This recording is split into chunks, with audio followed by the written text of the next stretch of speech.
Now, for all the stakeholders from the federation point of view, Indian Investor Federation point of view, we were talking about the stakeholders.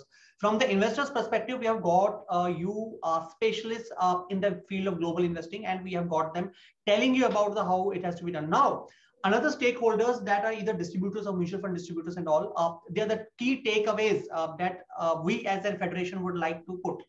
First and foremost, for any advisor or a distributor who is there in the market and in the business of managing clients' money, you would be doing a great injustice to him or her if you are not able to provide entire asset class. Obviously, the last decisions rest with the investor, what he has to do. But unlike all insurance agents or all mutual fund distributors who are in a single product line, for them, every problem has a one solution.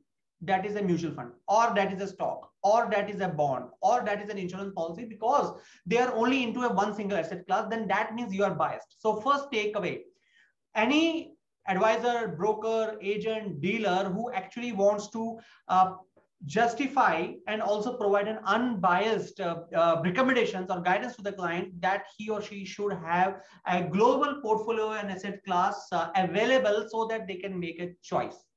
And they should also diversify their portfolio to provide optimal solutions to their clients. This is from those broker dealers sort of thing. So first thing, those who are still into single product line need to give a rethink and try to go global on it. Obviously, with all due diligence put in place, with all the checks and balances put in place, you need to take a call.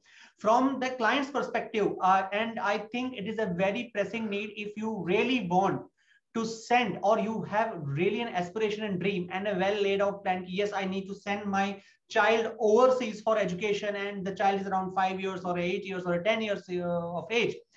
You, believe me, should have a global portfolio. You do it through stocks, you do it through ETFs, you do it through mutual funds, but at least give it a shot. So this is from the investors point of view. Thirdly, whenever you are investing, many times we have also seen that when you're investing into an ETF, please, it is not a single share. It is not a clip of a, it's not like you're having access to a nuclear bomb. कि आप रोज सुबह उठते हैं, people wake up in the morning, see their portfolios and sell stocks and buy stocks. When you're going into an ETF, it is about the long haul game. It is a strategic plan for next 5 years and 10 years. You are investing globally across different geographies. Like they said that there is a stacks, or there is another platform which provide you an expert advice on it. You can take that till the time you are comfortable enough to do that.